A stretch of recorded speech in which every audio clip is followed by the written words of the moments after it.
Well, welcome to the 41st edition of the Rolex Middle Sea Race, and I can tell you the commentary team is very happy to be here in Malta.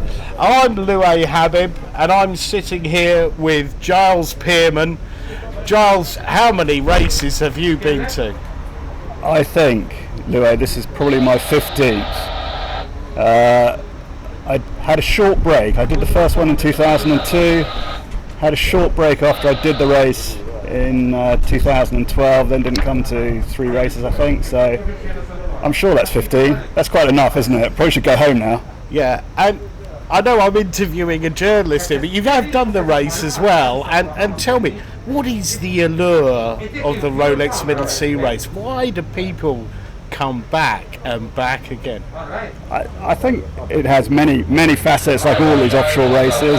It's 600 miles long. That seems to be the race that people want to do. It's in the same camp as the Rolex Fascinate, the Newport Bermuda, the Rolex Sydney Hobart, the Rourke Caribbean 600. It's one of those races. It's on any offshore racer's bucket list. But like all of them, it has its own unique characteristics, and this race is special. It's a circle to start with. No other race starts and finishes in the same port, so that makes it interesting just from that perspective. The fact that the course is circular means that you're always turning corners. I know there aren't corners in circles, but you're always turning corners, you're always going to a new weather system, so tactically it's hugely challenging, whether the weather's strong or light. And then you've just got stunning scenery. Really, from the moment you leave, you're sitting in Grand Harbour. You can't start from a better place. I know the Sydney siders will tell you different, and the people that live in Cowes will tell you something else, but I think Grand Harbour is one of those places in the world. Yeah, I mean, we're here above with Grand Harbour in Valletta, and it is a throwback. This is battlements from the 17th century surrounding this harbour. Is there another setting like this for the start of a race, Charles? I'm not aware of one. I'm sure someone will come up on Facebook and tell us. Put us right. Come on, please, because that would be really interesting if we get some comments, because we're likely to make a few mistakes, aren't we, Louis? Oh, more than a few. So just to get everybody in the picture, the first start is 11:10 local time, and we've come online a little bit earlier. We'll have a bit of a chat, and I'm going to pop this question to anybody watching right now or during the show. And right now we've got 270 people watching, so if you've done the Rolex Middle Sea Race, just put a comment in the box and say which boat you're on, and maybe say how many races you've done. And if you haven't done the Rolex Middle Sea Race, pick a year that in the future that you'd like to do it, and just put that up there. But we really do want your comments, and we know people are watching from all over the world. So what we're going to do right now is we're going to show you an incredible wrap-up film from the 2019 Rolex Middle Sea Race. So we hope you'll enjoy this, and we'll be back to you with some commentary. This video is about, I don't know, 7 or 8 minutes long, but we hope you enjoy this.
Well, we hope you enjoyed that wrap-up. Fantastic action from 2019. And right now, we're giving you a shot right down the barrel of Grand Harbour, and that very large Mod 70 you can see is effectively a new one. She's called Mana, and her skipper is Brian Thompson, and they were the last boat into Malta last night. I think Brian Thompson, the team, got in about 8 o'clock last night, and used to be Spindrift when racing in the Mod 70 class, and that's a new one for the race here.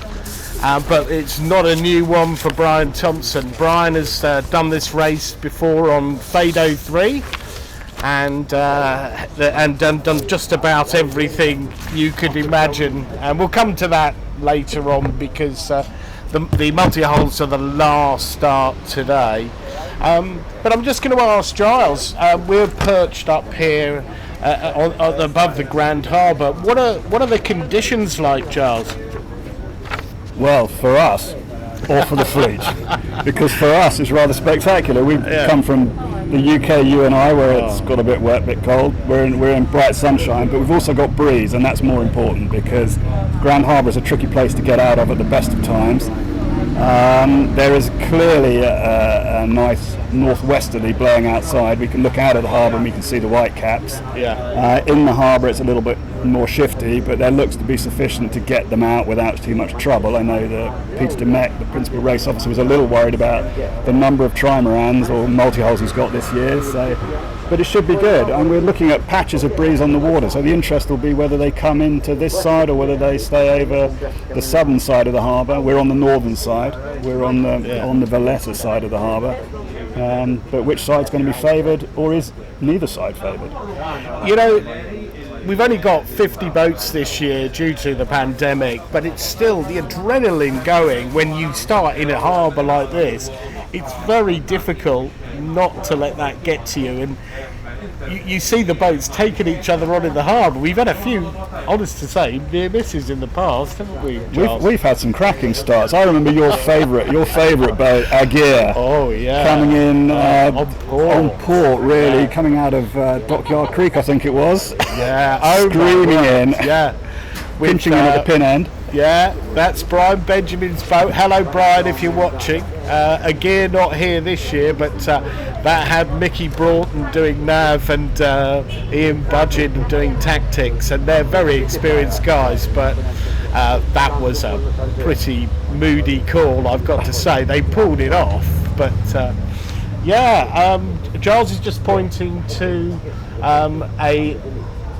technically the fastest boat in this race, just coming into shot now, and that is the Ultime Emotion 2, Giles. Well, technically the fastest and actually the largest, because we don't have anything bigger than 80 foot this year. Correct. Which is the first year for a long time, so there's a little bit of disappointment with that, but in the circumstances I think we should be pleased to have 50 boats.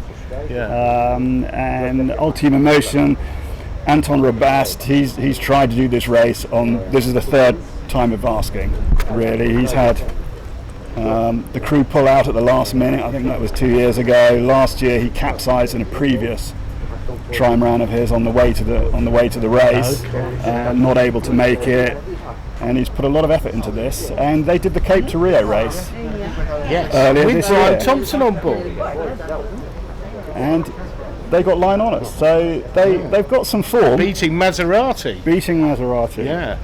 They didn't do so well, I think, in the Caribbean 600. I think they were up there too with a number of these other ones. No, they weren't as quick, but to be fair, I think the crew was put together at the last minute and they couldn't push it all the way.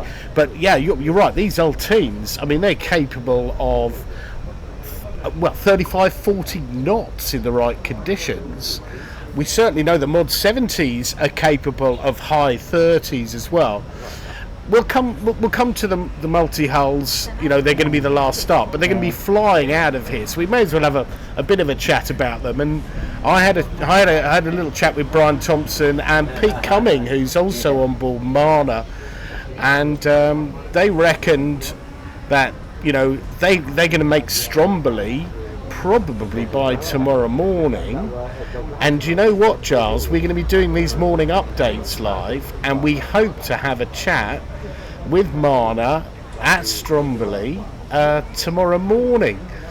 Shockwave, we haven't mentioned them. That's a stunning looking boat, isn't it, Giles? It is What do cracking. you know about that one? Well, Christian Durrant, the owner skipper, he's done the race a few times before. He's done it on an X35, and I think, yes, you're laughing, Lou. I think that's probably the correct response, because he hasn't done it in the best of weather either, has he? I think he's had a few experiences. Certainly lost his rig.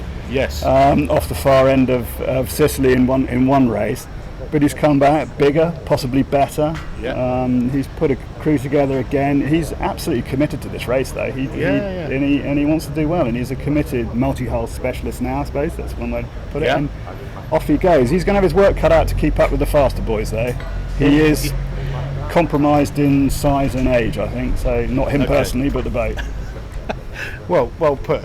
But yeah, Shockwave, interesting boat, Nigel Irons design. A lot of people might remember his former name, Paradox. But it has been souped up since then, and it's now got some foiling systems which make the boat a lot quicker, particularly in lighter airs. So we'll see how they go. Now I'm going to put a challenge out to the people watching, and we've got one boat racing here called Jarhead, which is a young group of Maltese sailors, this year skippered by Lloyd Hamilton. And if you don't know Lloyd, he's in the Royal Engineers, and he was awarded the MBE for something, and that's a good clue to what has Lloyd Hamilton got in common with Brian Thompson, which would be one of the fastest boats in this race. So if you know the answer to that, why don't you put it down in the comments box?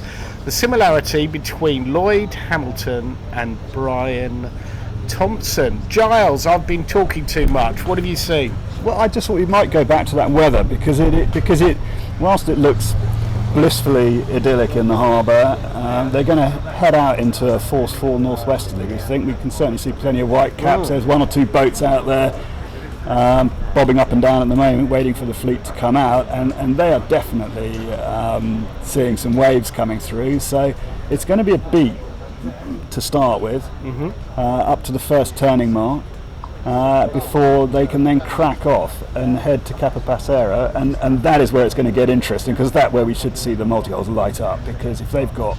Yes, yeah, talking to Tom Dawson and Miles Seddon on Shockwave, they reckoned about a 90-degree true wind angle, so that will be, for them with the apparent, not quite on the breeze, just off the breeze, but yeah, an absolutely screaming fetch. For those, we can hear some hooters, Giles. I wasn't paying attention. What was that for? I couldn't tell you, but we're 10 minutes away from the first gun, so... Okay, so that'd be the warning signal. 10 minutes to... No, the first 10 warning minutes to... signal. Yes. Yeah, so don't Must worry, be there's plenty of time before the first start. It is going to get a bit tricky, though, isn't it, after they get to Sicily? It all looks great up until then, but overnight, your friend, yesterday... The Italian Air Force officer who gave us the weather. Alessio, lovely guy. Yeah, he reckons that... Oh, go on, we're just getting an announcement.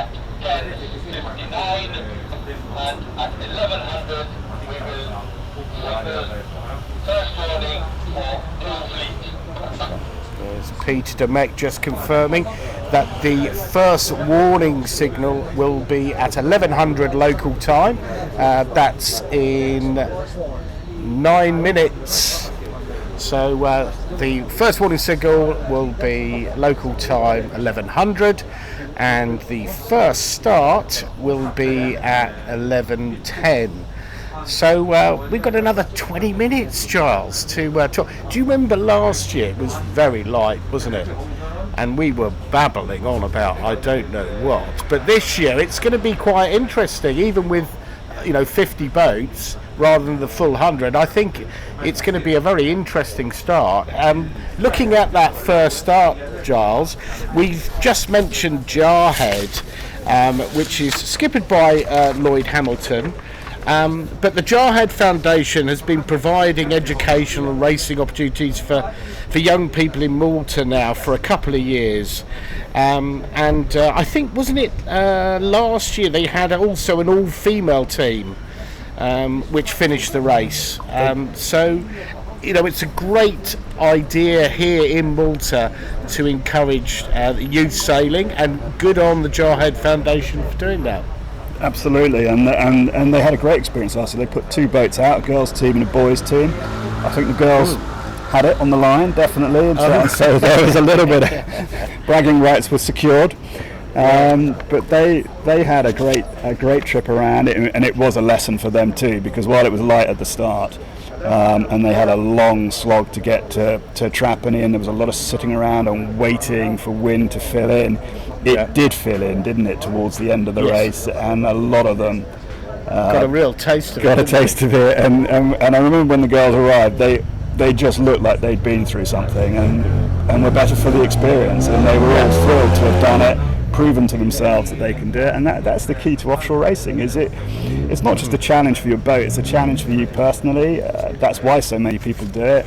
And a lot of people think, the Mediterranean, it's nice and sunny, let's go there on holiday. But for sailing, it can throw stuff at you. And even if this race is looking light, there's always that expectation that something might change in it at some point. And the smaller boats are going to be out there till Wednesday, Thursday. And that's plenty of time for a new weather system that's developing, that we know is coming in, but it might speed up, might get here sooner, and might come in with a bit more breeze. It's very difficult to predict the overall winner, particularly this year. But when it is a light race, I think statistically the smaller boats seem to have more of a chance. In a light airs race, remember the year Arties won? Tends to be dependent on what comes in at the back end of the race, don't you think? I do, but if you've got a lower handicap, the clock is ticking slower for you than the boats with a higher handicap. I've got to give a shout out to the Reflex 38 Intuition, is also in this first start, and that is actually going to be skippered by Richard Oswald this year. Yuri Fadi sitting this one out. He brought the boat all the way here and didn't get the pleasure of doing the race. I think that's almost admirable. I think we should also give them a shout out because they're the only British flagged boat taking part. And that is a first for this race, I think. Usually there's 2 or 3, and in past years there have been many more, but obviously the situation has made life difficult for people. But good for them for coming. They will definitely. On that crew, Richard Oswald told me it's his second race. Richard's done a hell of a racing all over the world. But Dave Latham's on board, and this will be his 14th race. And for a Brit, I reckon that's right up there. How many? You've asked me that question. I haven't done them. I've only done one race, but I've sat up here. But this is Dave's 14th race, which is pretty exceptional. Usually with Seawolf, but Seawolf's not doing this year. But he's got himself a good ride this time, hasn't he? Sunfast 3200. He'd be very happy with that. Yeah, and we must have the smallest boat in the fleet for this race, Charles. Do you know which one that one is? Well, isn't Hakuna Matata? Is that the boat you're looking for? You've been looking at your notes. I am looking at my notes. I'm cheating. Jean-François Noël, Sunfast 3200, Hakuna Matata. We believe that is the smallest boat this year. Hakuna Matata. Do you know what that means, Charles? No, do tell me, Louis. I've not watched any films in my life. I believe it means everything's okay in Swahili. I think it is Swahili. Come on, correct us. Come on, viewers, correct Swahili version of "She'll Be All Right, Mate" in Australia, mate, yeah. something like that. I think my daughters are going to be very unhappy with me for not knowing the answer to that question. Okay. Well, I think we've got one other contender though for the smallest boat in the fleet, because there is a Dela 30, which is also 9 metres, and that's our sole Greek representative, or Greek flag boat, I should say. They were going off in the second start though.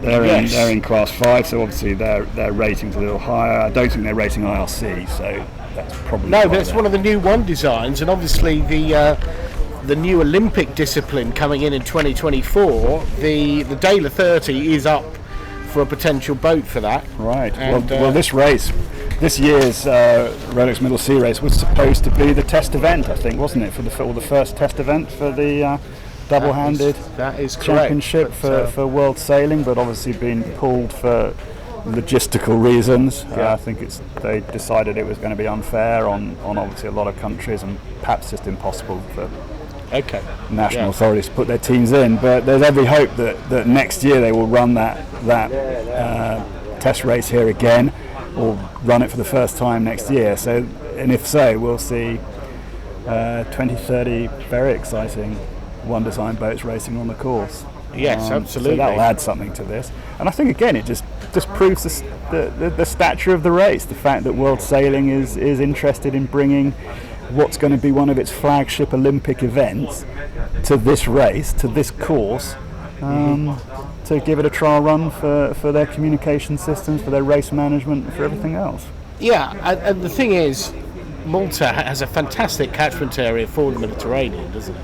You know, you've got all the Italian, the Greek, but you've also got the French, and the British love coming in here, the Spanish, and it's called the Middle Sea for a very good reason, isn't it, Miles? It is, crossroads of the Mediterraneon, if you've read any of our press releases over the years.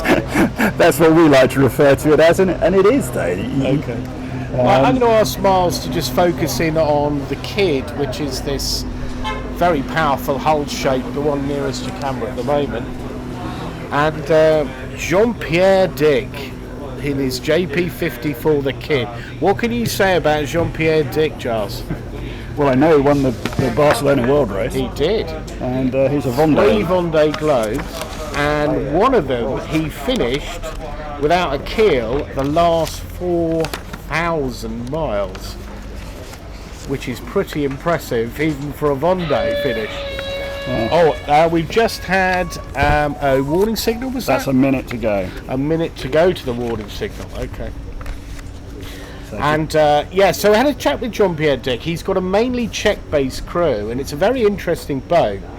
It's sort of like a 54-foot, fully fitted out MOCRA 60, and it's got some amazing features. For example, in the interior can actually rotate, so you can put the galley and the nav station to the high side, not in the IRC obviously, but when you're cruising, it's designed as a fast cruiser.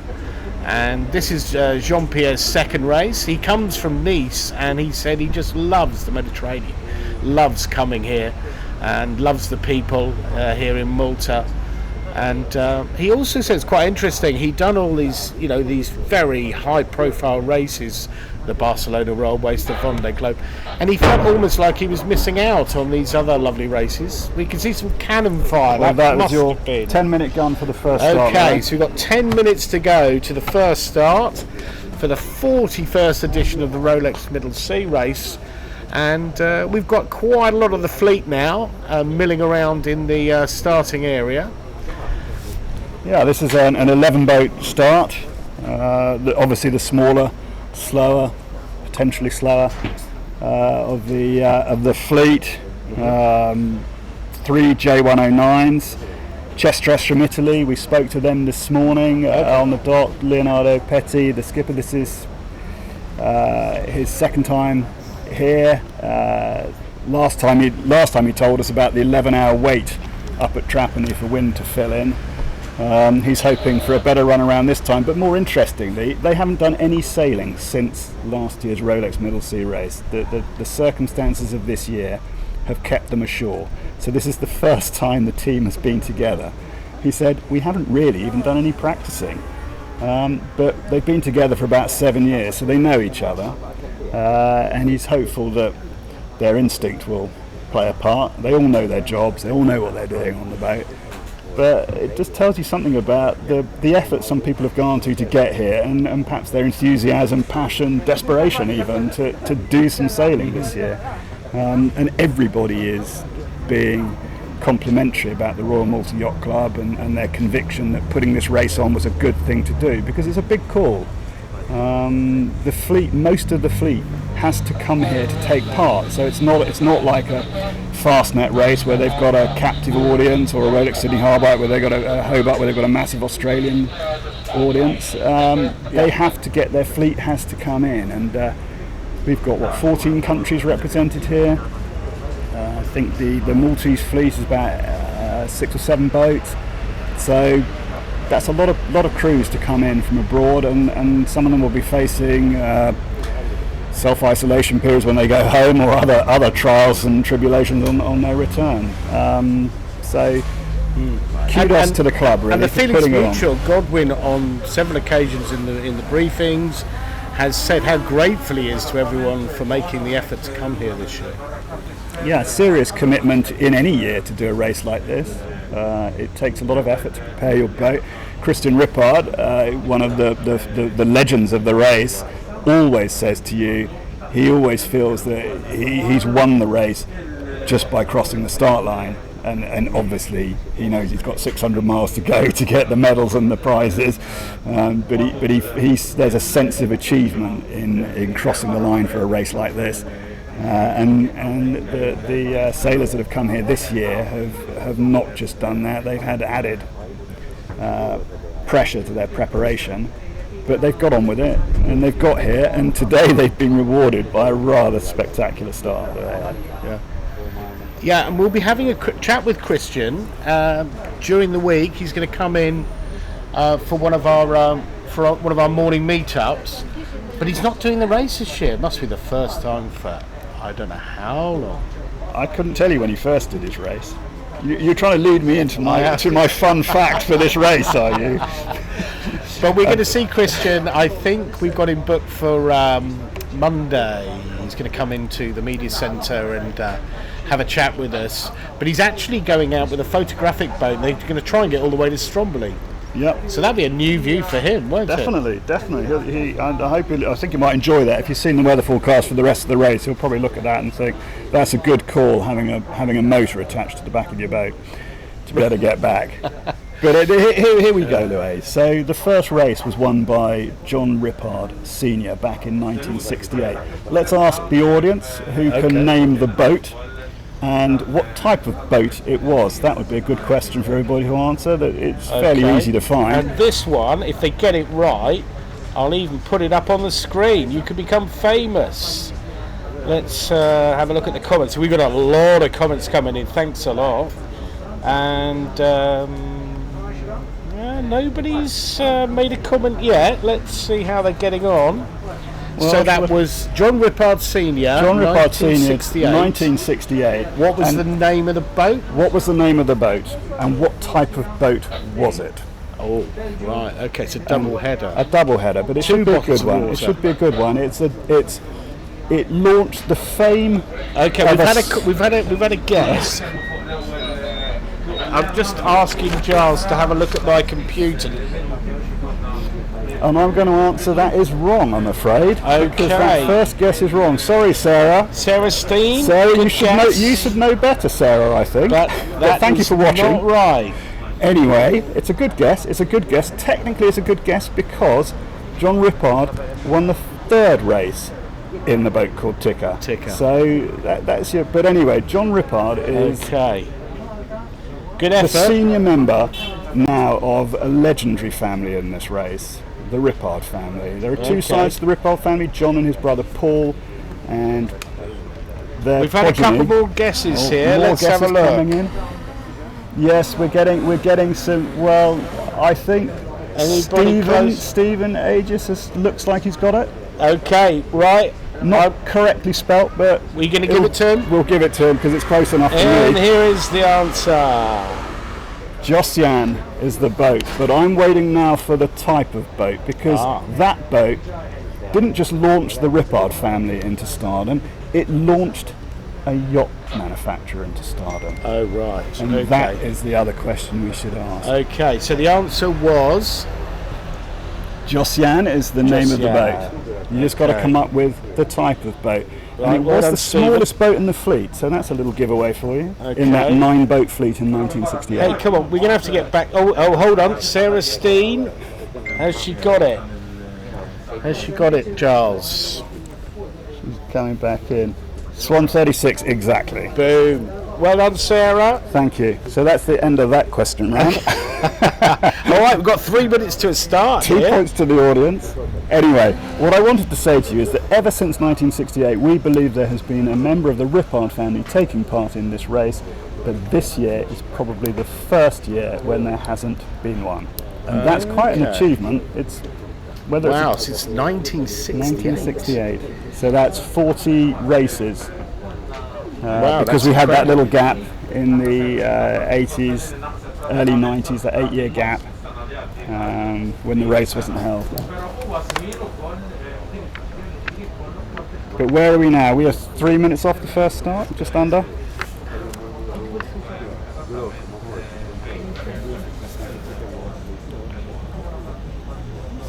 A few other boats in there to talk about. Roscoe, the JPK 1080, Timofey Zambekov, he's done the race a few times. What else are we looking at? There was another beside the Jarhead J109 and the Chestras J109, Jubilee, French J109, Gerald Boes and Jordan Borda. There's JPK 1010, with Raging Bee. Tattoo, Dufour 405, Luigi Paoletti.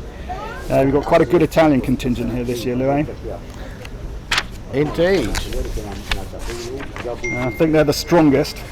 They usually are. My count was 11 Italian boats this year, and the French just behind them with 10. Okay, yeah, we normally get a very good number of Italian. That's a lot of French in comparison. It's a lot of French. I think the French have chosen this one. Warm weather, good conditions, and probably no racing where they are. So very happy to be here, and they do like an offshore challenge, don't they, the French? They do. Okay, we're coming up to nearly a minute to the start. Minute to the start, yeah. Look out for some cannon smoke. There you go. Okay, that's Blue Peter down. Boats look like they want the pin end here.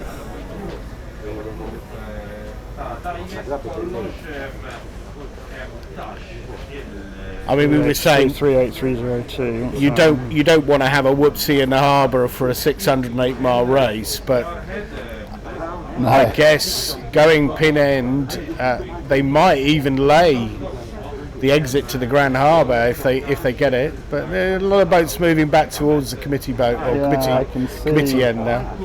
I'm looking down. I can see those two French boats we talked about, Jubilee and Raging Bee. They're side by side, just heading on starboard across the harbour. Raging Bee's under new ownership. That was owned by Jean-Marie Dessert. Here we go. At 1080. And they're off. First start. And who we got that on port up at the pin end? He's just flopped onto starboard. That was a nice start. Okay, Aziza, which is the Maltese boat but chartered by the Latvians, and then I'm thinking that's your Reflex 38, probably the White Hull. He's a bit head to wind. He's been sandwiched though. Well, I wouldn't mind betting those Latvians have done some dinghy racing, where they came in on port and then put it straight onto starboard. Yeah, Jarhead just tacking back onto port. They're all tacking back onto port. They've obviously seen got somebody coming back. Can't see the flags from here. Whether that's an X-ray, maybe not. Maybe not. Well, but you can see the puffs of wind on the water here, and I would say there's a bit more breeze towards our side. Well, there's nobody on our side. They're all over at Fort St Angelo at the moment. Yeah, I've got to say, there looks like there's more breeze on this side. There's a lot of short tacking going on at the moment. Yes. And that crowd over there that's on the just at the base of Fort St Angelo, they've got a spectacular view. They're right in it. And we've gathered quite a there are rules in play here, aren't there, for the spectators, not just the boats.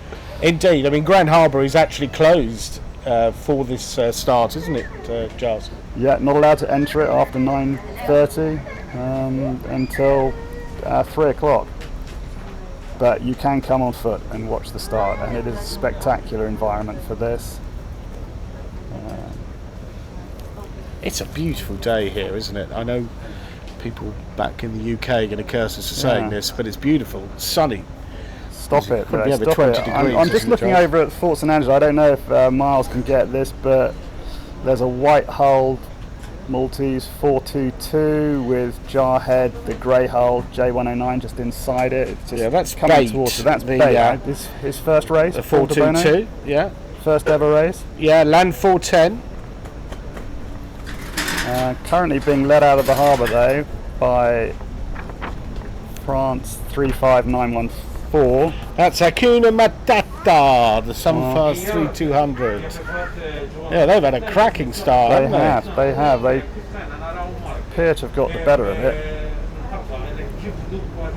There's plenty That's of the pressure. smallest boat in the race, leading the fleet out of Grand Harbour. There you go.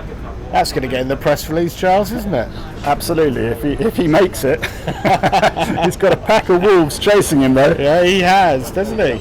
That's definitely What's this? a chase there. I can just see, I think that's So either intuition. Alex or Kurt taking photos down there. We'll be having some wonderful photos in this race, that's for sure. Can you get onto the blue hull boat with a lot of writing? That's Intuition, that's the Reflex 38 that Louis was mentioning before with the British skipper. Yeah. Richard Oswald. He used to own a beautiful classic. There's the chopper going over the top. That's the restaurant Very noisy. Raging Bee's got some nice artwork on the side, hasn't it? Which one? Raging Bee, the white. Yeah, the Raging Bee. That's pretty famous. It's a 1080. Louis-Marie Dessert campaigned it for several fastnets and a lot two-handed. I don't know too much about the current owners, but the boat's properly tricked up. Let's get to the front of the fleet because they're definitely hitting breeze as they come out from behind the Siege Bell monument. They're getting the breeze is a little more clear and they're heeling now, so there is wind out there, and once they go through the harbour, unfortunately we're going to struggle to pan all the way around to see the full exit. We've got TVM commentary point just to our left. TVM up here as well. So but they're definitely getting some breeze and some good sailing now, so that'll inspire the boys sitting at the start line waiting, the boys and girls I should say, sitting at the start line waiting for the off. Indeed. So where are we? We're at 11:14, so we've got 6 minutes to the next start. But Peter DeMeck will also be pleased to see these guys getting out easily. It was a little bit of a struggle just at the beginning when they were all at the pin end of the line under Fort St Angelo. Odd that there would be no wind over there. You'd think there would be no wind on the Valletta side, given the direction, but clearly there was a shadow in there. But now they've freed up and off they go. I like this side, Charles. I still like this side, Louis. And as we say, there goes the first start in the 41st Rolex Middle Sea Race, and I think we should have a little in some pretty blustery weather actually outside the harbour. We should have a little shout out. There are a couple of back markers in this fleet. I don't know if Miles is. Yeah, we're on it. When he's looking, when he wants to pan around, there's a German. Yeah, I'm pretty sure that's log off. That is log off. 148. One of the biggest boats, or the biggest boat in this class. And well, they've got a. It's actually it's not. It's a stick 47.5. It's a one-off log off. Looks like a swan to me. It might look like a swan to you, Lloyd, but I'm assuring you it's not. It's a one-off. It's a classic-looking yacht. My first mistake in Your the day. first mistake, but they clearly are carrying a little bit of weight, and that's why they're not getting out quite so fast as the others. Probably their rig too is not so performance oriented for this day and age, but they'll have a great time on this race. I'm sure they've probably got better food than some of those lightweight flyers at the front. Yeah, I was talking to the crew on Intuition, and they've gone very long on pot noodles, and that's 4 or 5 days of pot noodles. That's a It's lot not of good dining, is it? Really, I don't think Charles? so. Not when it's hot. You want some fresh food out there, don't you? I think for a race like this, especially when you're sailing past Sicily and you're getting all that land breeze coming in with the smells of the vineyards and the olive groves. I suspect that will get your taste buds going, and then your pot noodles just not going to cut it. No. Last boat in this class out of the harbour is the Little Dufour 405 of Luigi Paletti. These guys, they may not be in it for the main prizes, but their determination, their perseverance is no less than the girls at the front of the fleet. Absolutely. And they're what makes these races so special, because it is an adventure, it's a challenge for everybody. It doesn't matter who you are, what your racing experience is, as long as you know your boat well, as long as you do understand what the wind conditions might be, as long as you can make a plan to get out of trouble if you think you're heading into trouble. Absolutely. You can take on this race, you can take on this boat, and if you prepare your yacht properly, off you go. And even they've picked up the breeze now, so they're happy, they're sailing. Yeah, we've got 2 minutes to the next start, Giles. Alright, so... And this is quite a small fleet, actually. Yeah. 7 boat start.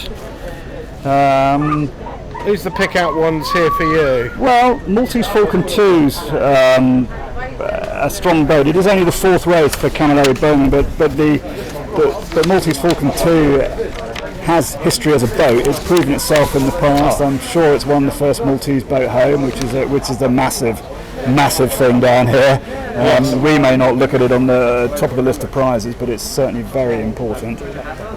So they'll be gunning for that, and they're up against Tonton Lefebvre with Jonathan Gambin, who's committed to this race now,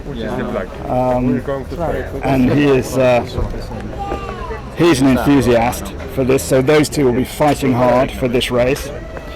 Looking through the rest, they are a little unknown, apart from the Dela 31 design. So we're 1 minute off this start. Atlas is the Dela 31 design from Greece. Presumably they will be the fastest boat out. There's a J122 Buran from Russia. The Lima Giro 34, I'm not sure about that boat at all.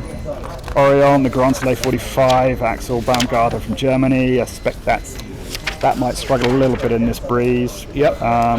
Pretty Nama 2, the Luffa 4004, that's an unknown for us, I'm afraid, as well. Dr. Max Muller and Leon Kirchberg, but we will look out for them to see how they do on this start. But let's see. I think there could be a bit of a Maltese ding-dong here, but... Indeed. Tonton Lefebvre and Maltese Falcon 2, they must have crossed swords in this race many times. 3 seconds, 2, 1, boom. Okay, so I've got Tonton Lefebvre, black hull with Lefebvre written very clearly on it, so very easy to see. Yeah, that's the Dufour 44. They're midline.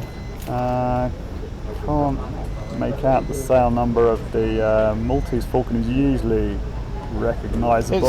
It's a better tow, Charles. Yeah, she's further down the line. There's a yellow boat and next to her. Jonathan Camilleri Bowman. So here comes Gambin, just about to sail across the front of Maltese Falcon.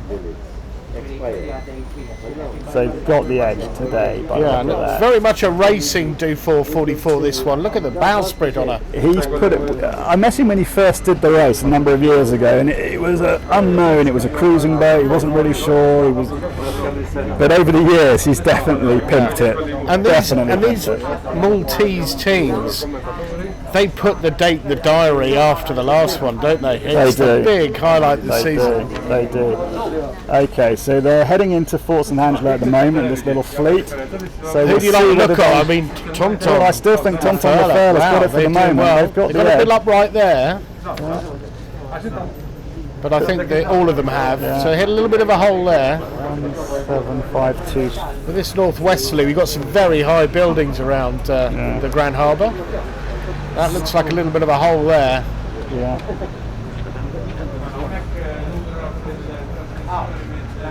Let's see who's going to get into the breeze first. 5949. Who are they?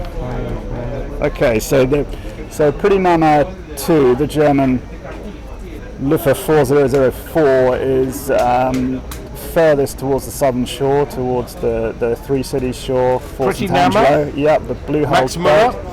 Yep, so they have that end of it. They've got Kurt or they've got a film crew right next to them, so they'll be getting some good shots of that. Yeah. But Tonton's definitely got this one at the moment. Yeah, she's definitely high there. Yeah, Maltese Falcon inside of her, but he's struggling because he's got Pretty Mama in front of him, so I suspect that's causing a little bit of a problem. He's putting the bow down now, Giles. I think Tonton's going to get this by a long way. That's to say, exiting the harbour. And that's a psychological victory, isn't it? First out, you get a big puff in your lungs from that. You will. They will. They'll be very happy. I mean, getting out of the harbour as well, just that, you've crossed the start line, you've won your first part of the race because you've got here and you're off. You're now out in open water and it's game on. And if you've got an advantage over your nearest competitor, you're very, very happy, because the important thing in this race, they will all tell you, is you've got to win your class. There's no point worrying about the overall box of chocolates. You've got to win your class, and then really it's about whether the weather helps you out. Is that right, Louis? I think that's... Yeah, absolutely. And it's such a team game, this, you know. When everybody's pushing in the same direction, you can move mountains. And during this race, they are going to park up. And keeping that morale going, keeping that will to keep the boat going makes a big difference. But look at that, Tonton Lefebvre is definitely put the bow down there, and they're off. They're definitely getting gusts. As soon as they get to this bit of the headland where we're positioned, the gusts are getting stronger. They're coming in across the harbour. There's less building. We've just got Fort St Elmo behind us that will cause a bit of a shadow. I still like the left, Giles. Let's see if some of the no one's come in here yet, way. though. Well, we'll see, Louis. Yeah. We'll see. Maybe you could give that shout out to the last in this class, which I'm trying to get their sail number if I can. Okay. They look to be racing double-handed. It looks quite a slippery boat.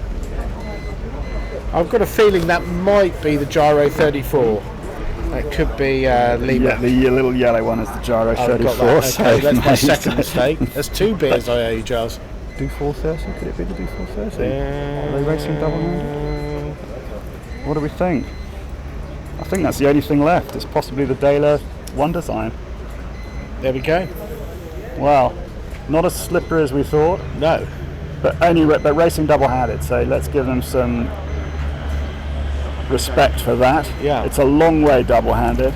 This has not yet been won by a double-handed crew, has it? But we were both at the Fastnet when the Fastnet was raced. Indeed. By Alexis and Pascal Loison. And Alexis won this race overall as well. He has let's put that one out. Let's put that one out let's put that one out. Then there's another one. There's another question. Okay. So the question is, Giles. The question is, which boat was Alexis Loison racing on when he won the Rolex Middle Sea Race? He was racing as crew. It was a French boat. Oh, that's a lot. We know him. We know the skipper. We refer to him as the wily French fox occasionally. So that may also be a giveaway. But he's won it, and another little clue, he's won it since he won the Rolex Fastnet race. So Alexis Loison, Rolex Middle Sea Race. Which boat was he crewing on when he won the Rolex Middle Sea Race? Was he here last year? Did he almost win it a second time? He did almost win it. So you're giving so many clues. Too many clues. Where are we on the starts, Louis? Okay, on the starts, we are looking at 4 minutes coming up now to the next start. Okay, so we've got first class are away, second start they're almost out. The Dale 30 is the last boat in this class, but they're making good progress really. Yeah. We have seen some harder work made of this start over the years, but this is not. Yeah. Now, Giles, we've got 3 minutes 30 seconds to the next start. I've got to pull out elusive 2 here, haven't I? And the Podestas. What an amazing win last year! But I'm going to ask you something. 2 brothers, sister. What are they really like? The Podestas. They are lovely. I think they're just a lovely, lovely family. Mother Christine, superb. Father Arthur sadly passed away 2015, just before the Middle Sea Race that year. And he was a legend. He is a legend still. He will always be a legend for this race. He did the first race with Josiane, with John Rippard Sr., so he won the first race. He was then on ticker 2 years later when John Rippard won again. He was also on Saudade with Albert Buell, so won it 3 times as crew. He never won the race as skipper, which I think if he had anything that he wanted to do, that was it. But in fairness to Arthur, what he wanted to do more than anything else was take his 3 children sailing on this race with him. And the first time was in 2002, so that was the first time Rolex sponsored this race. It's the first time I was here. I had no idea that they'd never raced together before as a family. Right. And that was it. They have raced together. Those 3 kids have raced together every year since that time, apart from 2014. When Aaron was getting married, so he was given a pass to hop off the boat. I suspect Arthur may have had a talking to him about that. He had to get married to get a pass. To get married to get off the boat. But since Arthur left us, the 3 have carried on, and they race that boat so well. They prepare it well. They're diligent. The 3 of them, it's almost like this race is their life. They definitely start preparing for the next race. Okay, we're coming up, Giles, to just under 1 minute 30. And did we mention they won last year? I'll tell you a minute ago. Sorry, Giles? Did we mention that they won last year, Louis? Did you say that? I didn't say it in exactly those words, but yes. And no boat has ever won this back to back, have they? Oh no, one has. Oh, yes, here we go. Louis, I'm 3-0 up already. This is great. That's early for me. But that was a long time ago. It was a long time ago, and you want me to tell you who it was? Nitta 4. I'm going to say 1978, 1979 and 1980. You are an encyclopedia, Giles. But that is the last time. Okay. A Maltese boat came close, Artie 2011, 2014. Yep. But that's close is not close enough, and a French boat came really close. And that would be a giveaway for the Alexis Loison question. Clue. Right, how long we got to go, Giles? Third. I'll tell you on. It's 30 seconds now. It's got a bit lighter, I have to say, Giles. It has, but we're looking at another Maltese battle here too, aren't we? We've got Elusive 2 and Espresso with Sean Borge, his 7th race. He was 3rd in class last year, 5th overall last year when Elusive won, so that is a well-sailed boat. I've got to give a little shout out to Espresso. We'll wait for the start. 5, 4, 3, 2, 1. Boom! Oh, I love watching those cans going off.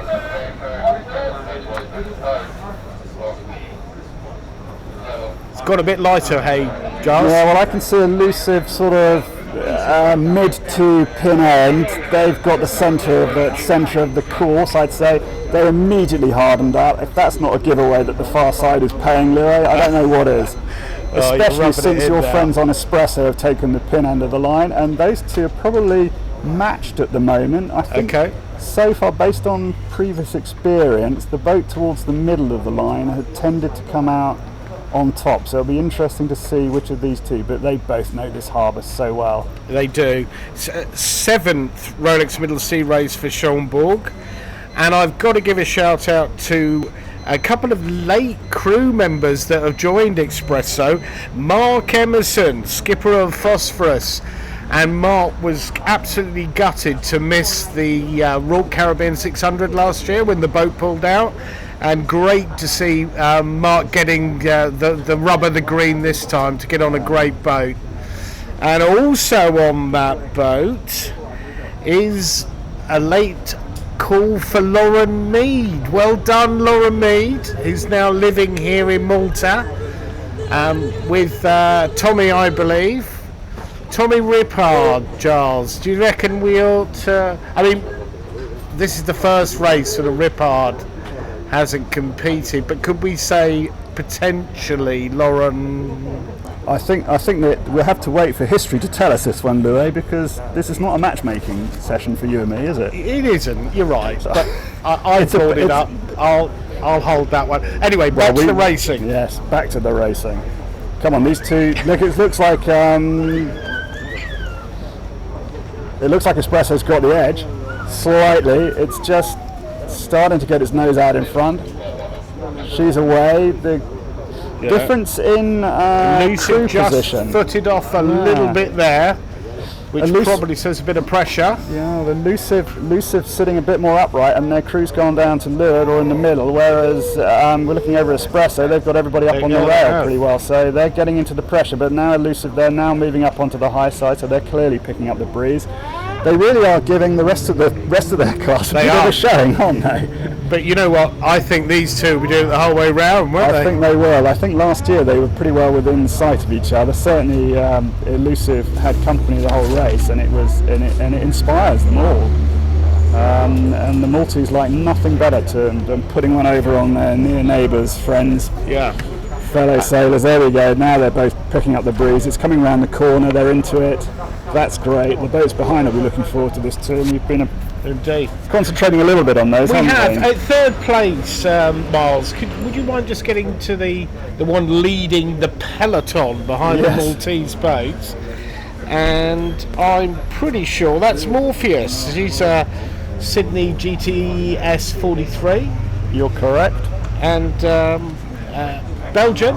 Yeah. Well done. We've got a couple of Belgian boats here this year. 2 Belgians. Great to see. Very impressive. And that's a quick boat, I have to say.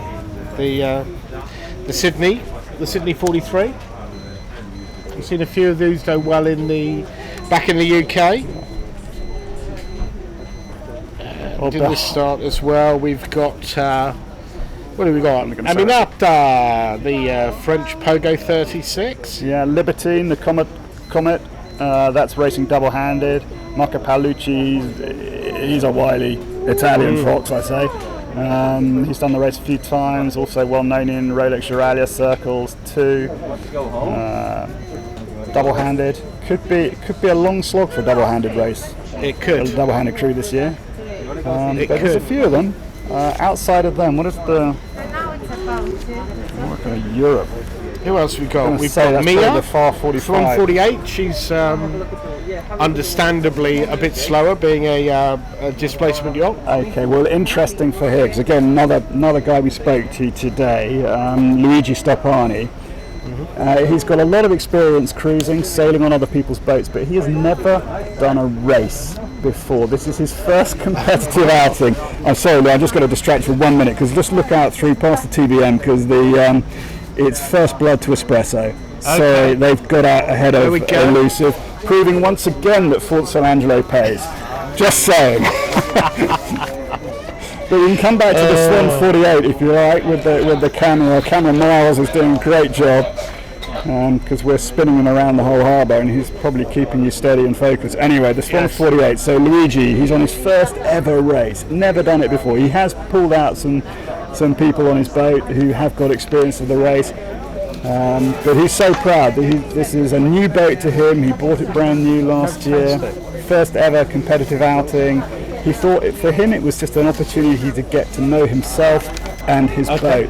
And I've heard that before from people. They've said, yes, I've cruised my boat, I've done a lot of sailing, but I don't feel I know it until I put it into racing circumstance or racing environment. And that's a good call to do that and to come down here this year and get on with it. But that is a nice boat to go round on. I'm sure down below they will be sleeping in comfort and they will be eating very well. I doubt there's too much pot noodle on there. But as you say, this is a race. It is the Rolex Middle Sea Race, but there are so many different facets to it, aren't there? Yeah, and that was a warning signal for the next start, which I believe is IRC 2.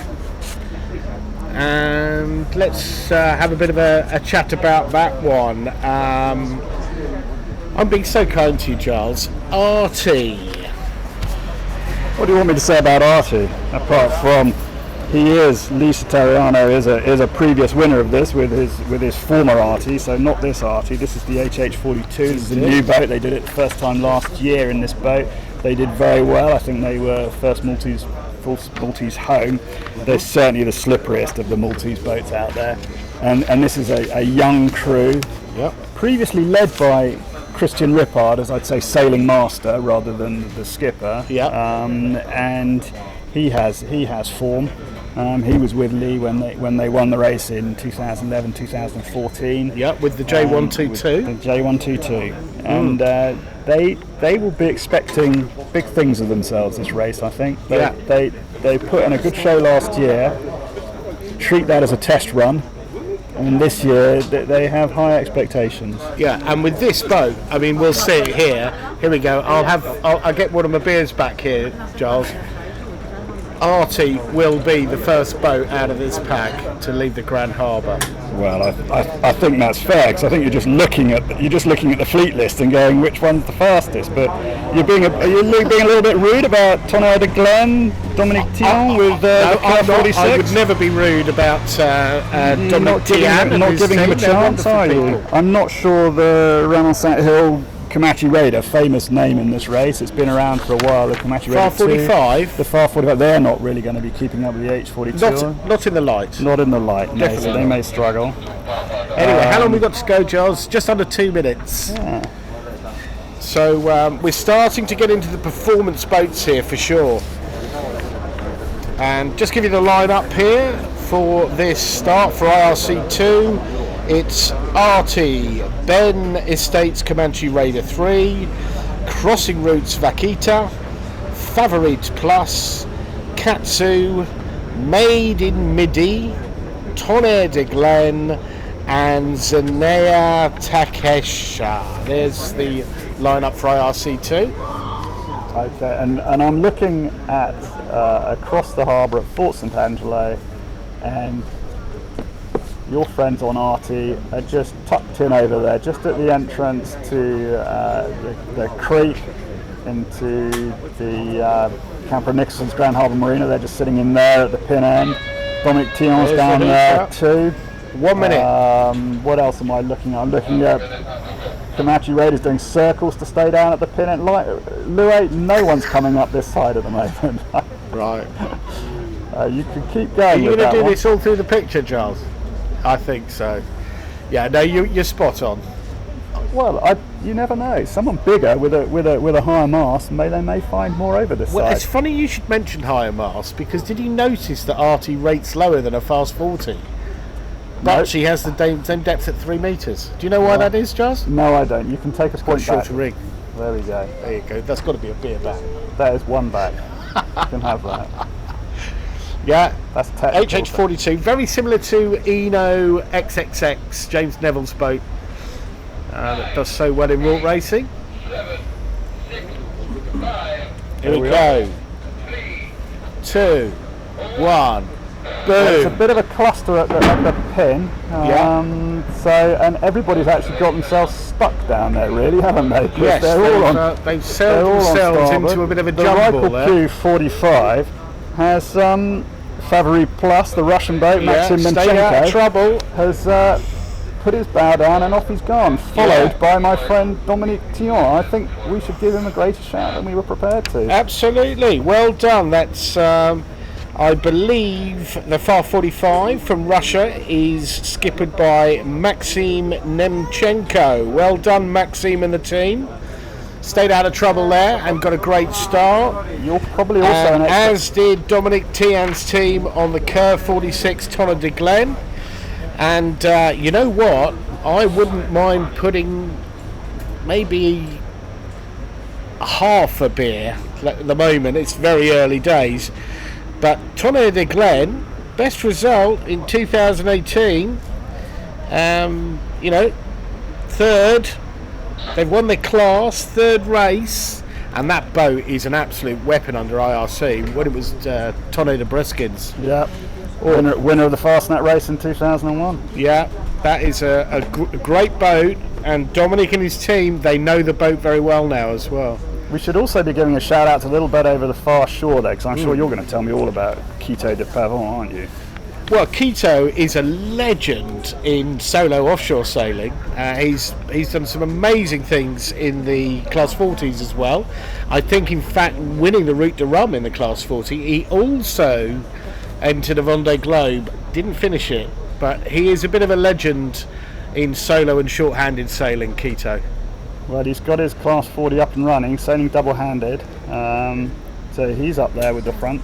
But this Russian P45 is showing the way at the moment. Clearly light, clearly fast, crew up on the high side, doing well. Quite interesting, they've got some optimised sails there. I think we've like flat top on that Far 45. We gave the kiss of death, didn't we, to the Maltese teams? I think. You know, we're talking about these two, but Artie got caught up in that jumble at the pin end, and they haven't had the best start here, but it's very early days. But not a good start for Artie, and I'm going to be eating my words saying they're the first out of the harbour. And I think I'm going to be claiming. I'm not going to be claiming the beer, because I don't think Tonner de Glen's quite going to catch up with. I'm going to say this now: Maxim Nemchenko, Favourite Plus. Well done to you and your team. Looks like you're going to lead them out of Grand Harbour in IRC2. Well done. Second up is Dominic Tian's Curve 46 Tonner de Glen. And is that Quito over there? That's Quito and Made in Midi, the Class 40. Then we have Made in Midi, Quito de Pavon, the French Class 40. They're the top three coming out for IRC2. Zener Takesha is sailing double-handed. They've done this. The boat has actually done the race before. I think this may be the first time under this ownership, though. Yeah, Milius 14 metre. Yeah. Leon Natali. Very well sailed for a double-hander to be. Yeah. Certainly not shabby at all. And who else can Herring up behind is Artie now, clearly. Yeah, Artie's definitely got the mojo going now. I don't know who the Russian boat is. I'll be interested to know how many crew Artie have got. They have got Lee's son as well. He's only 18. Young lad on board. Jake, 18 years, learning the trade. And also on board Artie, we've got Zach Zamit, Carl Midgiani, as well as the seasons ones like Sean Arrigo, John Cassia, and Matthew Cicluna. Very good Maltese crew on Artie. Very, very solid crew. Yeah. They won't be happy with that start, but it's early days.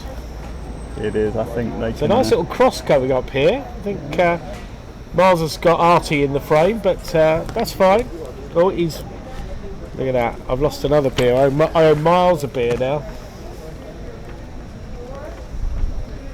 So they are the last two boats in IRC2, just leaving Grand Harbour, Valletta. And next up, IRC1 in just over 5 minutes.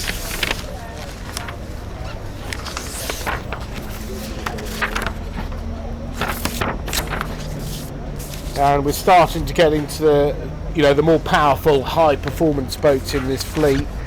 I'm going to pick out one for you, Giles. Freccia Rossa TP52. What can you tell me? Well, Vadim Yakimenko he's got form. Not necessarily in this race, but he's won the Juralia previously, so he is, and that was a light wind race, and they tend to favour that. It is a TP52, but it's not what we'd consider an offshore TP52 in the strictest sense. I'm not sure you'd want to do the Rolex Sydney Hobart in it. I'm not sure about a Rolex Fastnet race in it, but this race, a light Rolex Middle Sea Race. A light Rolex Middle Sea Race. It could be a weapon of choice. Very good mix of crew: Russian, French, 4 minutes. Italian. Jean-Philippe Gallois, who's North Sails on there. Very, very tidy boat. Well sailed. No creature comforts though. No creature comforts at all. And hopefully we just haven't put the kiss of death on them for getting out of the harbour quite quickly. But they're up against it, aren't they? Because they've got a Swan 50 in this class. Balthazar, Louis Balcon. Yeah, you're our offshore man. One Kujuman design, Swan 50, and as you say, Louis Balcon, 2 Volvos under his belt. Also on board, Roger van Oveld, who has done a lot of yacht racing, to say the least. And Swan 50, you know the Swan brand a lot more than I do, Giles. In the light, what is a Swan 50 like? Well, it's not unknown in an offshore race, but it's a one design. Its primary intention is inshore one design racing, but it's well built. It's built by Swan, so one assumes it's going to be good, solid, well built, and will perform offshore. But it's a very different Swan to previous Swans. Designed by 1K, much more powerful hull shape, a lot lighter. So I'm assuming, looking at the sailor, the size of that main, it's pretty quick in the light, this boat. It should be very quick in the light. I've watched them racing their one design fleet, and they are fast. They're heeling over very quickly. But certainly a 608 mile race is not going to be too long for Louis Belkin. No, and I guess his crew the same. Yeah. Exactly. So they know what they're doing. They've got a very lightweight interior in there. Also, you might not like the Swan 48 we saw going out of the harbour. They would show them a clean pair of heels. Okay. How long we got to go? We've got 2 minutes, Giles. Just enough time to talk about Teasing Machine. Yes, come on, your favourite boat. Yes, Eric de Turckheim's NM54, done a lot of racing this boat. Fantastic crew, including Laurent Pages, the winner of the Volvo Ocean race.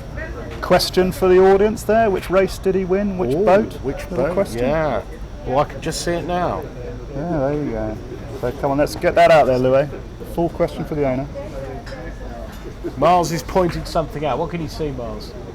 Oh, we just need some more water. Should we give him some more water, Giles? Nah, he's all right. Sorry, COVID restrictions are applied. Yeah, you've got to have a fresh one. We're all behaving ourselves here. Yeah, Teasing Machine. What a boat. Fantastic.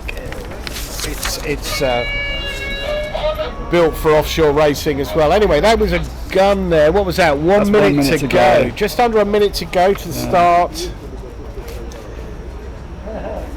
And also in here, just to give you the list of starters, it's Balthazar, Freccia Rossa, Hagar 5, Teasing Machine, the Kid Mermaid, which is your friend Jean-Pierre Dick. So we shouldn't count him out either, should we? Really, just because he's gonna know how to get his boat around this course very well. Is. The unknown is the Scuderia 65 Hagar 5. Yeah, it is more of a cruising boat. It might have some waterline length, but it'll be interesting to see. She's got the mast height though, so yeah, maybe good that point. will give her a different She's position. She's got sail area and the waterline length. Yeah. But looking at this line at the moment, Freccia Rossa going for the pin. Yeah, can hardly see Balthazar. She's Teasing Machine is now moving up onto the line. She's coming out. The Kid is behind Teasing Machine. Freccia Rossa have got a cracking start here, haven't they? So Balthazar is going to have to put the skates on to get out of this. Oh my word, they've been properly pinned there, haven't they? Certainly first blood to Vadim and his crew. They set themselves up obviously easier. There's only 5 boats in this start, so despite the greater size, they've got more room on the line. They certainly had more space down at the pin end to do their circles and maintain their position. Yeah. But the psychological battle, getting across in good shape, For sure. they will be very happy with this. Looking out to sea, Louis. Has it got a bit lighter? Do you think it's a bit lighter? A little bit. There's still plenty of breeze out there. Yeah, those boats at anchor are not bobbing quite as much as they were. The white Got a bit caps seem to flatter. have softened. So. Still a few white horses, so still blowing 13, Yeah. 14 out there, I'm guessing. The prediction last night, the forecast last night was for them to get a good run all the way to Sicily, and they should all be there early evening or late night for the smaller boats. Yeah. But overnight, it's going to just drop off. The tap is going to turn off. But, and you know, I was talking to Christian Rippert. He is a master of the light. And particularly at night, just keeping a boat going.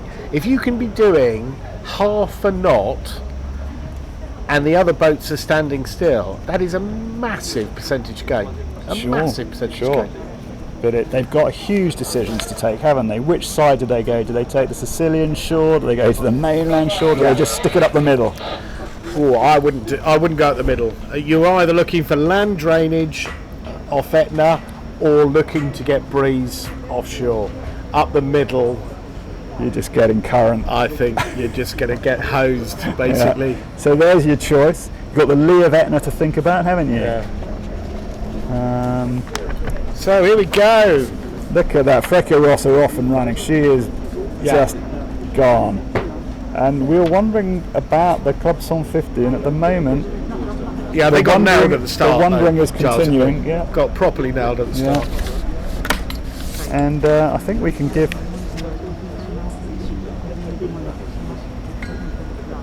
Yes. I think we can give some respect to the Scuderia 65. I think really Hagar 5, they've not been intimidated by this fleet, have they? No. Using And they were mixing it up there. Yeah, at the start. using that masthead height.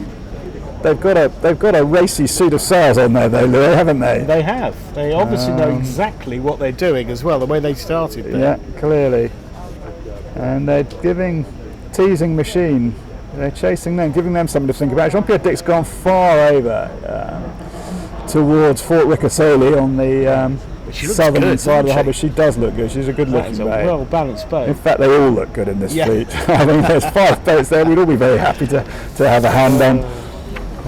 But they're off and running, and they're away, and that's a good sight to see those boats out there. And are we putting money on those boys to do well? Somebody out of that fleet? I reckon. We reckon the weapon of choice is probably a TP, isn't it? We do, and there's only one in the race, so we're all heading in that direction. You know, I wouldn't mind putting some money on a smaller boat. No. Put your money. I won't take your beer, but you can put your money there. Look at that. There's a nice cross there. Very lovely. Oh, look at that. Yeah, fantastic. So well Jean-Pierre Dick coming in behind, and now there we go. There's the Club 150 showing its legs finally. She's off and running. The JP54, the Kid, they're going too. It's not a pro crew on there with Jean-Pierre Dick, is he? No, I think they're mainly from the Czech Republic. Yeah. And the boat, it's a very fast cruiser. I mean, it has got a proper interior. Louis, while we're waiting for this next start, did we get any answers to any of our questions? Is anyone paying attention? There have Is been anyone so many interested? comments coming through. I have not been able to keep up with them. Have we been corrected by anybody? Probably. What I I'm can see liking, an awful lot of Czech names shouting for the Kid. I'm not going to attempt to pronounce some of them. But yeah, go the Kid. Now, what have we got? Just under 5 minutes till the last start. Go on, have a look, because the big boys are hanging around down the far end of the harbour. We've got shout out for Tommy de Glen from Guillem. Bartolomej Kizacek is shouting for the Polish. We've got a couple of Polish teams here, including I Love Poland, who will be going in. They're going in the next start. They're going in start.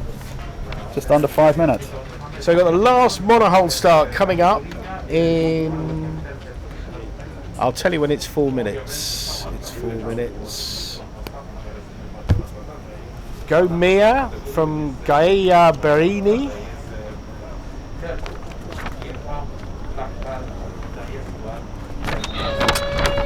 There you go, 4 minutes to the start. And in the start we have Aragon, E1, I Love Poland, CC, the Austrian Ocean Race Project, and Wild Joe. So, Giles, I'm going to pick one out for you here, and I know which one you think I'm going to do, but I'm not. Aragon. I know Martin 72. Absolutely nothing. I'll tell you a bit about it. So, tell me about it. Martin 72, carbon fibre, Nomex core, very lightweight, beautiful interior. I mean, just a stunning boat. But she's very light, and she has a cracking crew. And do you know who's on board? No, tell me. Well, let's have a shout out for the Irish, because I've got Nicholas O'Leary down on the crew list, racing on Aragon. And also, watch out for Rosalind Kuiper. She's a young Dutch sailor. She's been doing an awful lot of racing recently, and that is a name for the future. Rosalind Kuiper is also on board. And also in Aragon we have Wouter Roos, fantastic Dutch sailor, and also Thierry Fouchier, who won the America's Cup with Oracle. So a very good crew on Aragon. Will they be quick enough in the light to win this race? Well, we'll better find out. I think you've got to win your class first. Yeah. You can't win the race unless you win your class first. And I would certainly say they have the potential to win their class. Yeah. After that, it's really down to how well you sail compared to the other boats and the conditions, whether they suited your class. Well, it's competition. 2 minutes? It's competition in this class is it looks great, doesn't it? 2 Volvo 70s, a Volvo Ocean 65. Yeah. But really, the only boat, probably those boats are not going to like the light, are they? They're not going to be thrilled by the weather forecast. No, there's one boat that will be. Wild Joe, Reichel P60. What can you tell me about Wild Joe? Well, Martin Joseph is on his 11th race. This is the 9th race for the boat, but he's on his 11th. He loves this race. Every time you talk to him, it's a pleasure, because he just goes on about he loves the Maltese people, he loves the yacht club, he loves the climate, but he loves the race, he loves the challenge of it, he doesn't mind how difficult he is, and he's had his challenges over the year, but they stack in the DSS foils into Wild Joe, and Gordon Kay, who's the just coming to a minute builder of those, he told us the other day that they've actually changed the forward rudder to a canard. So they think themselves still tinkering with it. They're still tinkering, but they think themselves a rocket ship. They think very narrow in the light. Might be their year. This might be their year to do something special. I put the kibosh on them last year. I'm not saying anything. I'm saying they think I'm not going to say it. Let's see. But they would be a lovely crew if they did something. If they did something this year. Coming up to 30 seconds to go. I've got to give a shout out to I Love Poland. It's a lovely boat. It's a 2011 Volvo 70. It was originally Puma Marmostros, a 1K designed, and these guys race all over the world, and they always have big grins on their face. Dziękuję, I Love Poland. I have to give them a massive high five. Got to. Well, the other Volvo 70 is also a Polish crew boat. 4, 3, 2, 1. Boom! Powerful hull shapes, not very good in a harbour with less than 10 knots of breeze. But Aragon clearly using her length size. Length bit of size, extra. and she's light. Yeah. But the crew are actually out to windward. They are. Big puff just come in there. Yeah. Let's see them Watch pick it it go up. down They're the into the path. Look at that, just turning up to get the height. Now. There we go. Oop. And just as the siren goes off, I think the alarms for the That's for Aragon as it takes off. Puff, isn't it? But look at those two. I'm not sure who is behind Wild Aragon. Joe behind them.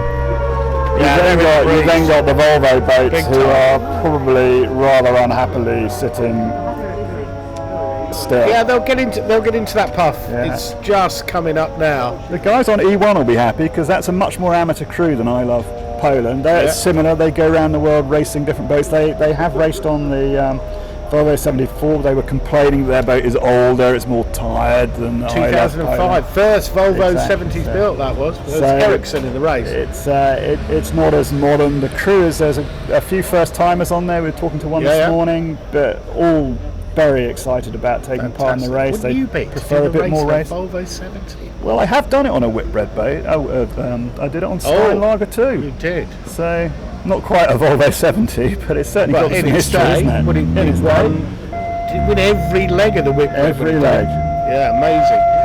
But here we go. Look at Aragon. They're off. Can I see trying to see whether he's not deploying his foil yet, is he, on Wild Joe? No. But Aragon is showing the way here. Look at that. Interesting to see all of the crew out to windward just about. There's definitely a bit more breeze up as they're getting up here, isn't there? Is. I Love Poland. Their crew's down to leeward still, whereas E1's got its crew up on it. Or was that the Austrian Volvo 65 got the crew up, and E1 is back E1 are doing just fine with the crew up, so they're doing all right. Yeah, not too bad at all. But so great to see all these different nationalities. What do we reckon? 14 different nationalities? 14 different flags for the boats, but there'll be more nationalities amongst the crew, won't there? So this is a definite polyglot of people. Usually getting up to 25 different countries represented by the boat, so I'd imagine we must be probably 20 countries represented by the crews once you get them all on there. Are we going to have a Hungarian winner? We've never had a Hungarian I'm not talking about it, Louis. race. We said we're not going to spoil them for them. They're just looking down the harbour though at the Klingon war fleet. Yes. Yeah, Thunderbirds are getting ready to go here, aren't they? So yeah, we've got 7 minutes, just under 7 minutes to the last start of the Rolex Middle Sea Race, which will be the MOCRA start, the multi-hulls. And we have got 5 birds of prey here, haven't we, Giles? It's a magnificent. I think this is the first time we've had so many multi-hulls, and certainly of this calibre, this size on the start. There are 5 beasts and 1 more cruising-oriented catamaran. It might make heavy weather of the rounding, but just one more shout out for I Love Poland. De Miles has got him on the shot there. That's a cracking shot, Miles, isn't it? They're just so enthusiastic. I mean, they're fantastic sailors. They've been given some encouragement from the shore. Well, they've also got a really good on-board reporter, so we're going to get some great footage back from them, I should think, for the movies that we're going to see later on. Happy days. I Love Poland. So we haven't even talked about the record for this race, though, have we? Either record, the monohull record or the multi-hull record. It's the bogey monohull. I mean, 2007. What other race has had a record last that long?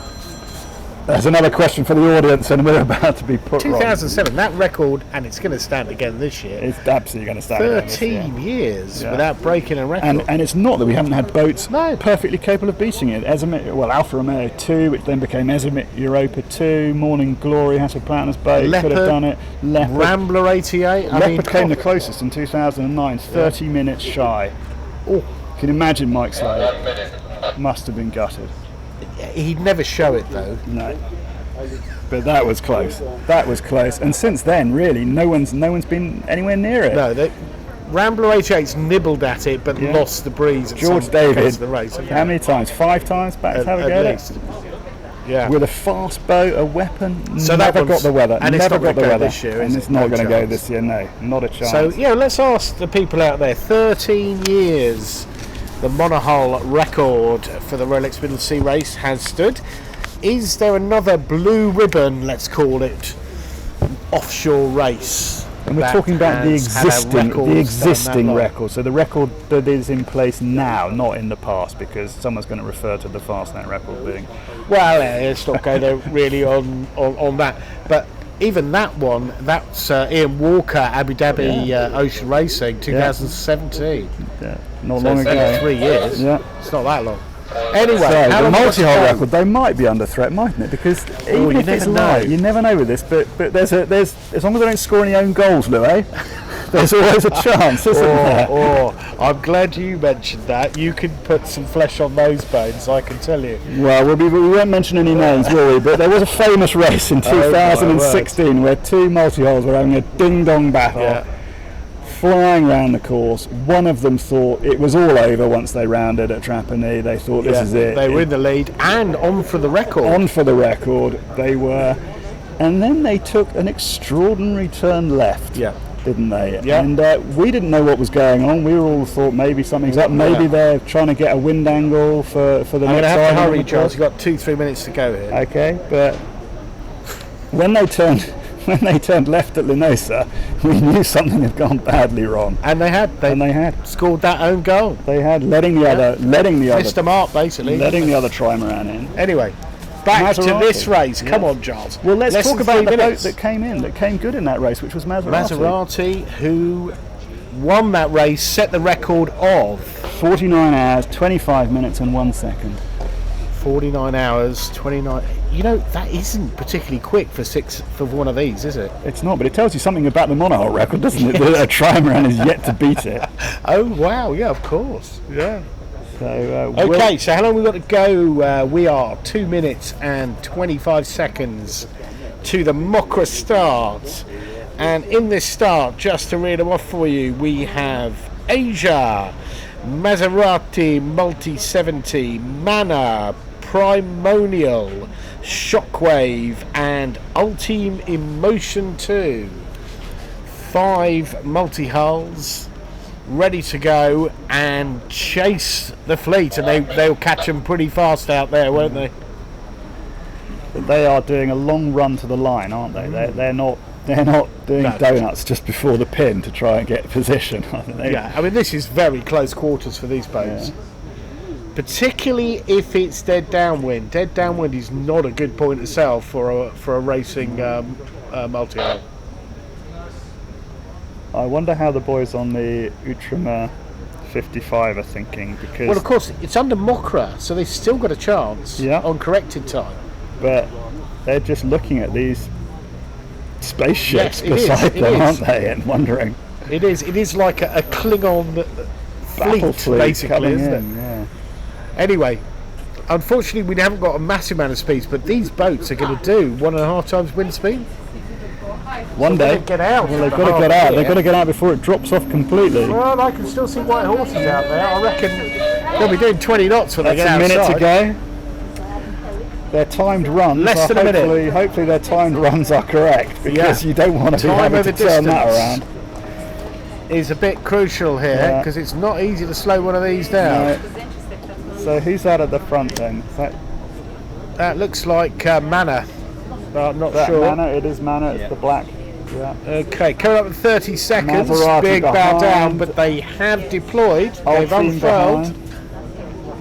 Shockwave towards the middle, Primonial behind Shockwave, and then Asia keeping well clear. Asia's trying to do what Louis has been suggesting and start on the Valletta 15 side. seconds. We'll see if that pays. Cool, I think Mana might have got this, you know. Mana has absolutely got Maserati pinned. Here they go. One, boom, and they're off. So Badam. Off they go. Maserati coming up towards the centre of the line. And I think that's a clear start, which means they're all clear for the Rolex Middle Sea Race. There's going to be some respect here, isn't there, between these boats, because they've got a lot of beam to get through a fairly narrow gap when they get to the harbour entrance. Yeah, Mana just putting in a little, I'm not quite sure, that was a luff, but they've slowed right down and the old team is coming at them. So Soldini's not sailing with his in foiling mode, is he, this year? Yes. Which he was doing in 2016. Foils off, so these two boats are pretty evenly matched. That's the same Mana and Maserati. It's a new crew that's been put together on Mana, but it's some guys that know each other very well, particularly Pete Cumming and Brian Thompson. But they've also got Shockwave's got a couple of new crew as well. They've got Tom Dawson on board, who's done a lot of work with Concise in the past. So Mana has got a number here on Maserati at the moment. It's whether Maserati can get through them, but I don't think she can. Got Lorenzo Bressani on Maserati. I'm not sure if this is his first ever multi-hull race, offshore race, but he's 11 world titles. 11 world titles. Multiple European Maserati making titles. their move now. They have an overlap. But they're being closed down, aren't they? They are being closed down.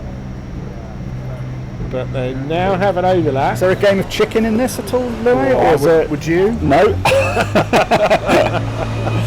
Definitely not. But they're making way, aren't they? No one's pointing too high, but they're both off. Slight difference in the sail configuration between Mana and Maserati there.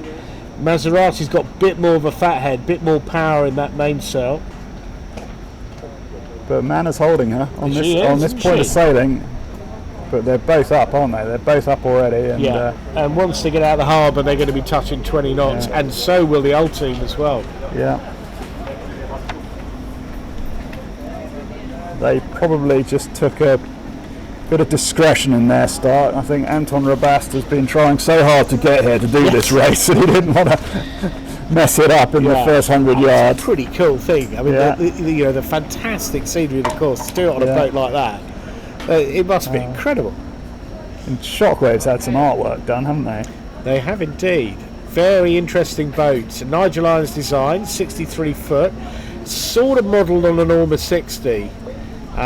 With slightly longer outer hulls and a shorter rig, so it's not quite as racy as an Orma 60, but in heavy air I've seen that boat doing 38 knots in the Caribbean. Amazing. Well, Mana is out, just going out through the harbour entrance now. Yep, Maserati going out behind. They're not quite flying the centre hulls, either of them, but it's very, very close. Okay. So that's a pretty good start for them. I think we're going to just keep on Shockwave and then Primonial. The Primonial's 50 foot, but that's a multi-50. That's still it's very light. Yeah. Very light. Good boat. And again, these boats are racing under the MOCRA rules, so they will have a time correction. Our last. I don't think we can't finish there. We can't. We're not going to finish on him because they're in it. They're in the race. They are. Come on. They've got a bit of a struggle on their hands, haven't they? It's quite a harsh one for them. They will get out eventually, and hopefully they will do the 600 miles, and hopefully they will enjoy the challenge that they've set themselves and enjoy that. But I think we should be a quick round of applause for Peter Demek and the race committee of the Rolex Middle Sea Race for getting another one away. That's the 41st Rolex Middle Sea Race start. Yeah, all clear, classic, all clear, all away. Another classic from Grand Harbour, and we are privileged to be here, Louis. We are, absolutely. The hospitality we've been shown and the safety at the Royal Malta Yacht Club has just been heartwarming. We've been treated, but nothing but kindness while we've been here in difficult times. But that's the nature of the Maltese people. You know, they have a history of attrition. They have a history of defending their island, and you know, they were going to have this race come hell or high water, weren't they? They were, and they've put it on, and so far they deserve our respect, and so far the decision has been proven to be right. There is a long way to go, but I think they can enjoy their lunch for the moment, can't they? I think that's a fair thing for them to do. So they'll be packing up at the saluting battery, because I think the last boat has crossed the line now. Okay. Asia's just slipping across. And good luck to Asia. Good luck to them. Yeah. Well done, Peter Demek. Well done, your team on the saluting battery. Another fine display. It's just a magnificent setting there. It's lovely to see you here for the rest of the afternoon. Do you think? I don't see you the rest of the year. So it's lovely to see you. Miles, fantastic work on the camera. Well done, Miles Warden Owen, on the camera there. And look, we're going to play you out with that wonderful wrap-up movie from 2019 that we showed you earlier on. If you want to keep up with the Rolex Middle Sea Race, we've got a cracking website, which is rolexmiddlesearace.com. You can also follow us here on Facebook and also on Instagram, and the best hashtag to use is Rolex Middle Sea Race, and also RMSR 2020. And if you use those hashtags, we'll know you're out there. We're going to be having daily updates as well from the media centre, talking to people about the race, bringing them in, and showing you some amazing pictures from this course. Thank you very much for watching. We'll play you out with the 2019 wrap-up movie.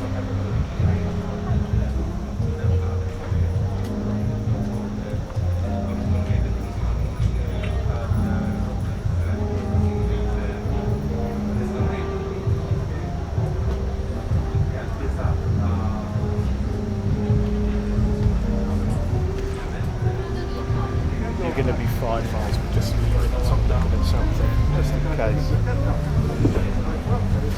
Well done. That's 1 hour 52. Get the show going. Yeah, we're just going to play a movie out, and then, but yeah, they can't hear you. Mic's off. Yeah, the mic's off. Right. I'm going to stop recording on this. Yeah.